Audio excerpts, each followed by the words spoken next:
Hi, it's Laura. Welcome back to Hyperstamper channel. And this is, I'm quite excited about this one. It's a vintage book. It's a 53-year-old book from the My Book House series. And this one is Through Fairy Halls. I have a few of these.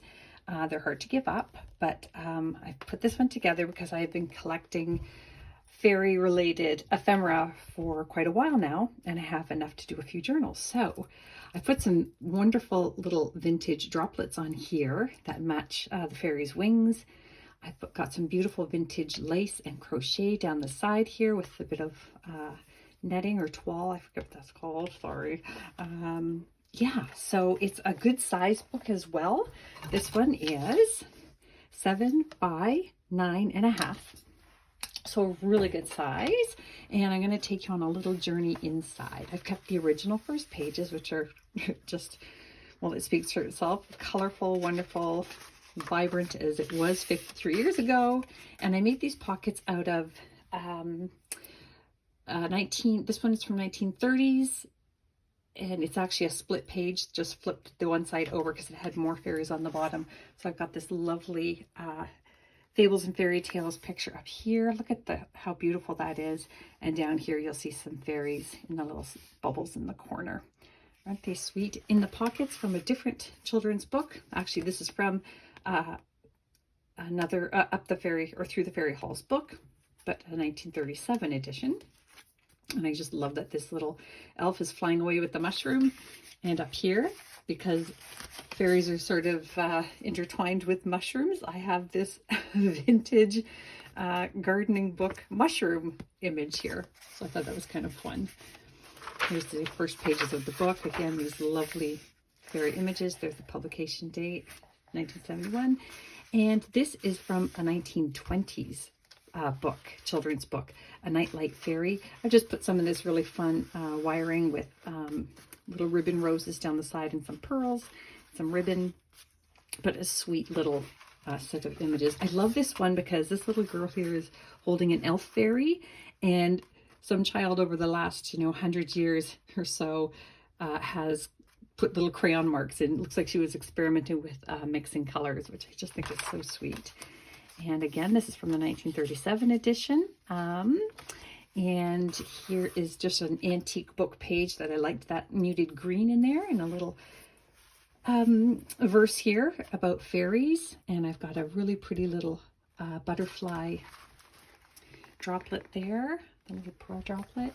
And this is from a wonderful 1930s book about how to use your fingers to tell stories. And this image here just is stunning. I love it. So if you love fairies, you're going to love this. Sorry, this is just, it's not so much fairies, but they are swan maidens, and she does have the wings, and it's a beautiful image, and it's a very special plate. And here's another one of these wonderful Elf and the Dormouse images, and I made this just little journaling card here out of it's got more of that story image there and the brownies on the back. There we go. And then here is the a page from this book. Gorgeous fairy pictures there. Pretty. It's just I'm gonna let you discover it yourself if this becomes your book. This is a really cool book, The Isle of Weirawoo, and it's got the little imaginary talking bugs, I guess, fairy bugs. Love it. Here's another one of these wonderful pictures from that same book. Just love it. This I took out of a Canadian Fairies of Canada book, The Fairy of Birdieland. So I just made a page topper up there. Pulled this one out here because it's got some little fairies down here. Sometimes it's just fun to find the fairies. And then in the pocket down here, we've got a bunch of little elves. Isn't that fun? So I made that into a journaling tag. And on the other side, we've got more little brownies in the toy shop. Great. 1937. Some old flip chart paper there, vintage. And then this is another wonderful image from a 1930s children's book.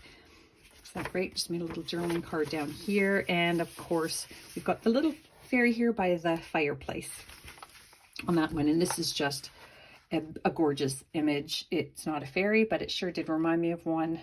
I love it. In this pocket here is an advertisement from the back of an antique book, and it's the famous Andrew Lang fairy books. So it's advertising for all the different fairy books back in the over a century ago. Another little children's book page here. Look at this cutie patootie little fairy on his belly. I just love it.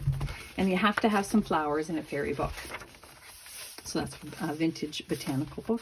More little baby fairies here. Look, they're just so freaking cute.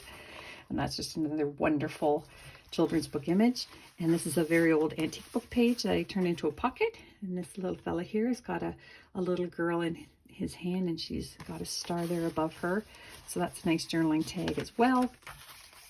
And then just another great children's book image here. Wanted some butterflies. Here's another wonderful I want to say this one's mid 1920s. Look at that wonderful image. Just gorgeous. The Princess Petals ball dress. Look at that. You can't get any better, right? Some antique music paper, and it's called the Fairy Dell Waltz. So I've been saving that beauty for quite a while, and it lives here now. And there's more brownies here, and this is a wonderful children's book image. I actually have a few of this because I had a few of these books. Look at this wonderful mermaid who's riding along in her shell boat amongst the sunflowers. Beauty and the Beast, we've got the little fairy there. This wonderful, wonderful image here of a fairy on a rock. And then over here, I put some feathers up here because that reminds me of fairies as well. But this is one of my favorite plates. It's called the Workaday Fairies, and they're all silhouettes. They're stunning. I love them. I was thinking of making them into a digital print, but it's just not my thing. So lovely other page here for this antique book, and that's our fairy book. So I'm putting it on Etsy now, hyperstamper.etsy.com. And if you are the proud owner of this new book, I congratulate you because it's one of my favorites. Don't forget to subscribe, and I'll see you soon.